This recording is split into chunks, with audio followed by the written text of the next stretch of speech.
반갑습니다. 송주진입니다. 오늘 촬영 날짜를 기점으로 오늘이 5.18입니다.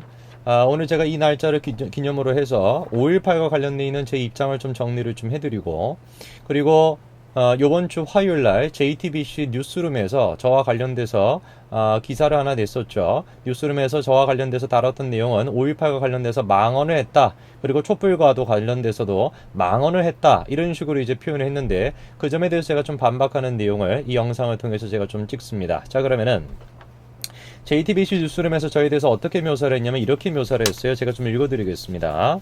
자유한국당 오늘 국회에서 대학 교수와 유튜버 등을 초청해 토크 콘서트를 열었습니다. 행사에 참석한 유튜버 성모 씨는 접니다. 유튜브 방송에서 촛불 집회를 폭동으로 규정한 사람입니다. 라고 했는데, 글쎄요, 저는 일단 촛불이라는 것이 폭동이냐라는 생각을 지금도 가지고 있습니다. 그래서 만약에 누가 저한테 야, 촛불 운동이라는 것이 폭동이냐라고 질문한다면 저는 당연히 폭동이지라고 대답할 수 있어요. 그 근거가 무엇이냐라고 한다면 간단한 것입니다. 촛불 운동이기 때문에 폭동이 되는 것은 당연히 아니에요. 촛불 운동이라는 것 자체가 폭동이라는 것을 규정 지을 수 있는 필요 충분 조건이 아니라는 것입니다. 그러면 제가 주장하는 것은 뭐냐? 현재 나타나고 있는 촛불 운동이라는 것은, 촛불 집회라는 것은 다분히 반헌법적인 요소를 보여주고 있기 때문에 저는 폭동이라고 규정을 하는 것입니다. 그러면은 현재 촛불운동이 보여주고 있는, 촛불 집회가 보여주고 있는 반헌법적인 모습이 뭐가 있냐라고 한다면, 가장 대표적인 것으로 제가 지적할 수 있는 것이 성창호 판사에 관련돼서 탄핵을 요구했던 촛불 집회, 그거에 대해서 저는 얘기할 수 있는 것입니다. 성창호 판사는 자기만의 양심을 가지고 판결을 내렸죠. 그리고 그 판결을 가지고 마음에 안 든다라고 한다면, 우리가 법치주의 국가라고 한다면은 법을 통해 가지고 그 판결에 대해서 우리가 수정을 한다든지 아니면 다른 판결을 요구를 한다든지 가능합니다. 그런데 그런 여러 가지 요소가 있음에도 불구하고 당시에 정청래 의원은 아니죠, 그렇죠? 정청래 같은 사람들이 이제 나와가지고 뭐라고 얘기를 했었냐면은, 성창호 판사에 대해서 우리가 탄핵을 시켜야 된다라고, 촛불을 들어야 된다, 이런 식으로 표현을 했어요. 그러면 제가 지적하는 것이 뭐냐면, 김경수 도지사와 관련돼 가지고 자신들이 원하지 않는 판결이 나왔다라고 한들 촛불을 들겠다라는 생각을 가지고 있다라고 한다면, 그 사람들에게 있어서 기본적인 촛불 운동이라는 것은 법조차도 뛰어넘을 수 있는 초법적인, 초헌법적인 권리를 마치 부여해 있는 것이 촛불 운동이다라고 그 사람들은 생각한다라는 것이죠. 그렇기 때문에 저는 촛불운동이 현재 왜곡돼가지고 정확하게 촛불운동은 폭동적인 성격을 지향하고 있다라고 저는 지적을 하는 것입니다. 그 점에 대해서 제가 망언이다라고 한다면 망언이라고 하세요. 전혀 상관없습니다. 촛불운동이기 때문에 저는 폭동이라고 얘기하는 것이 아니에요. 다만 촛불운동이라는 것이 반헌법적인 모습을 보이기 때문에 폭동이다, 이렇게 주장하는 것입니다. 거기에 대해서는 저는 단언코 의견을 바꿀 생각이 없습니다. 그 다음 둘째로, 5.18 운동을 폄훼한 한국당 의원들도 공개적으로 옹호해 왔습니다. 이런 식으로 묘사했는데, 제가 정확하게 지적을 합니다만 5.18을 폄훼한 의원들에 대해서 그분들의 주장을 제가 그대로 답습하는 게 아니에요. 그렇기 때문에 그분들의 의견을 제가 옹호하는 게 아니라, 제가 옹호하는 것은 그분들이 자신의 의견을 표현할 수 있는 자유가 있다라는 그 자유를 제가 옹호하는 것입니다. 그래서 JTBC 뉴스룸에서도 어떤 클립을 인용을 했었냐면은, 당시에 제가 2월달에 펜앤드마이크에 가서 이런 얘기를 했었는데, 그거 그대로 영상을 인용을 합니다. 읽어드리겠습니다. 폭동적인 요소가 있을 수 있고 북한군이 개입했다라는 의혹도 있으니까 거기에 대해 우리가 한번 생각을 해보자. 이게 한 개인이 갖고 있는 윤리에 어긋나는 거예요. 지금 제가 살펴보더라도 잘못된 얘기가 없어요. 폭동적인 요소가 있을 수 있고 5.18은 곧 폭동이다, 이렇게 얘기한 게 아닙니다. 5.18 운동에 대해 가지고 폭동적인 요소가 있을 수도 있고, 그리고 나아가서 어떤 사람들 같은 경우는 북한군이 개입했다라는 생각을 가지고 있는 사람들도 있으니까 여기에 대해서 우리가 다 모여가지고 토론과 토의를 해보자, 이 주장에 대해 가지고 한 개인이 갖고 있는 윤리에 어긋나는 거예요 라는 제 주문에 대해 가지고 뭐가 잘못된 겁니까? 저는 지금 제가 이 멘트를 읽는다라고 할지라도 전혀 잘못된 것이 없다라고 생각하고, 지금 이 순간에도 똑같이 이 멘트를 저는 반복할 수 있는 의사가 있습니다.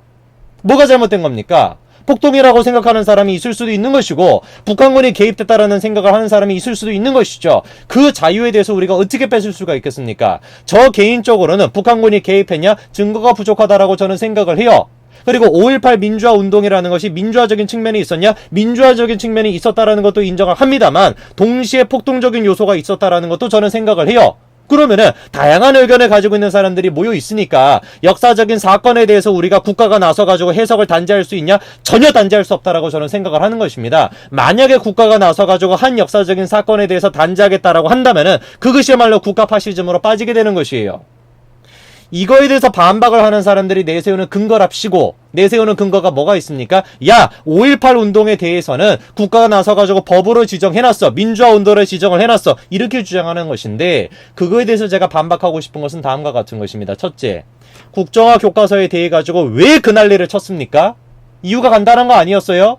국가가 나서가지고 역사적인 사건에 대해서 어떻게 단죄할 수 있냐? 역사적인 사건에 대해서 어떻게 국가가 나서가지고 한 개인의 역사적인 판단을 정할 수가 있냐? 그래서 국가가 나서가지고 개인적인 판단을 규정한다라고 해가지고 국정화 교과서를 그렇게 미친 듯이 반대했던 거 아니에요?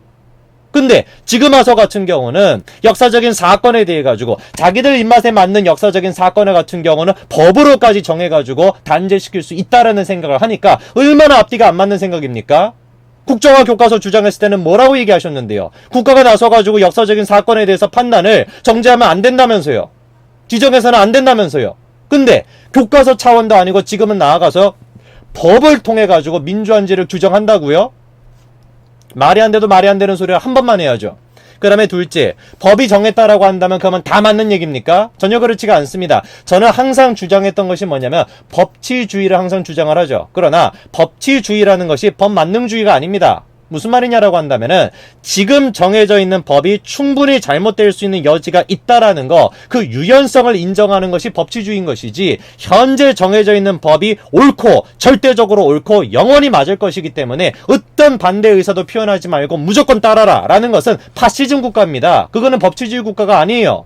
법이라는 것이 잘못된 것이 있을 수가 있는 여지가 충분히 있기 때문에 그 법조차도 우리가 계속해가지고 법치주의 속에서 수정해 나갈 수 있는 유연성이 있어야 된다는 게 법치주의 인 것이고, 그것이 바로 삼권 분립인 것인데, 좌파들은 삼권 분립도 촛불을 통해 가지고 반대하고 있는 것이고, 그리고 자기들의 입맛에 맞는 법은 마치 절대적인 법인 것처럼 무조건 따라야 된다라고 주장을 하고 있으니까 말의 앞뒤가 하나도 안 맞다고 제가 주장을 하는 것입니다.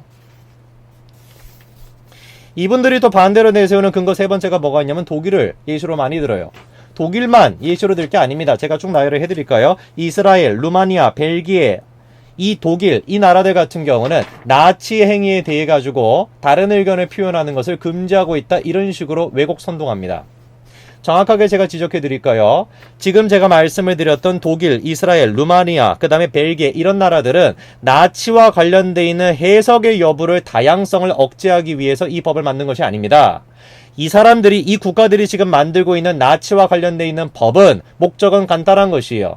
다시는 나치와 관련된 저런 식의 극단적인 국수주의적인 만행이 발생해서는 안 된다라는 그 맥락 속에서, 만약에 예를 들어서 역사적인 사실 자체를 왜곡한다라고 한다면은 거기에 대해서 처벌을 하겠다라는 것이, 어떤 식으로 역사적인 사실을 왜곡한다라는 것입니까? 예를 들어 가지고 아인히만이 600만 명의 유대인들을 가스실로 보내가지고 죽였는데, 그 아인만에 대해 가지고 600만 명이 아니라 300만 명이다, 이런 식으로 사실 자체를 왜곡한다라고 한다면 처벌을 하겠다라는 것이에요. 또 나아가가지고 독일이 저질렀던 그 만행이라는 사실 자체에 대해 가지고 사실 자체를 다른 주장을 한다라고 한다면 거기에 대해서 처벌할 수 있다라는 것이 지금 현재 제정되어 있는 독일, 루마니아, 벨기에, 이스라엘이 갖고 있는 법안입니다.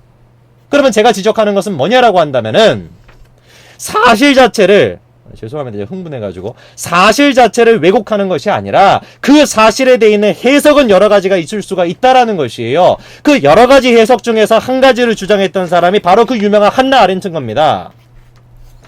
600만 명의 유대인들을 가스실로 보냈던 아인만에 대해 가지고 한나 아렌트는 어떻게 평가를 내렸습니까? 악의 평범성이라고 규정했죠. 당시에 수많은 유대인들은, 수많은 이스라엘의 국가들은, 수많은 이스라엘 국가의 국민들은 뭐라고 생각했냐? 아이니만 저놈은 미친놈이다, 저놈은 악의 화신이다, 그렇기 때문에 반드시 저놈은 처벌을 해야 된다 라는 여론이 들끓고 있었을 때, 그 들끓는 여론 속에서 한나 아렌트는 뭐라고 얘기했습니까? 아니야, 아이니만은 이성 자체가 마비가 돼 있던 사람이야. 단순하게 명령을 따르는 입장에 있었기 때문에 자신만의 악 자체로 자신의 악함에 의해 가지고 그런 만행을 저질렀던 것이 아니라 순수하게 이 사람은 평범한 사람임에도 불구하고 명령을 따랐기 때문에 그래가지고 그런 악행을 저지를 수 있었던 거야 라고 하는 여론에 정반대되는 의사를 해석을 내놨던 것이죠. 당시 한나 아렌트는 어떤 반응을 보였냐? 한나 아렌트에 대해 가지고 여론들이 이렇게 했습니다. 아이니만을 응징할 것을 기대했던 사람들에겐 당연한 반응이었다. 유대인들에 대해 분노를 자아냈다라는 것이죠. 이 한나 아렌트의 이런 해석 자체가 독일에서 망매어온 사랑하는 친구도 역시 배신감으로 그녀를 이해하려고도 보려고도 하지 않았다. 아렌트가 빗발치는 항의 전화와 협박까지 받으며 지켜내려고 하고 말하고 싶었던 것은 무엇일까? 간단한 것이었습니다. 아이니만을 변호하려고 하는 것이 아니다. 아이니만을 변호하려고 하는 것이 아니라 그가 악마가 아니라 평범한 공무원이었다라는 사실, 그것을 한나 아렌트가 주장하고 싶었던 것이죠. 대부분의 악행은 선해지거나 악해지기로 결심한 적이 결코 없는 사람들에 의해서 저질러진다. 이것이 바로 슬픈 현실이다. 이게 바로 한나 아렌트가 주장했던 악의 평범성입니다. 5.18에 대해서 우리가 지금 주장하는 것이 뭡니까?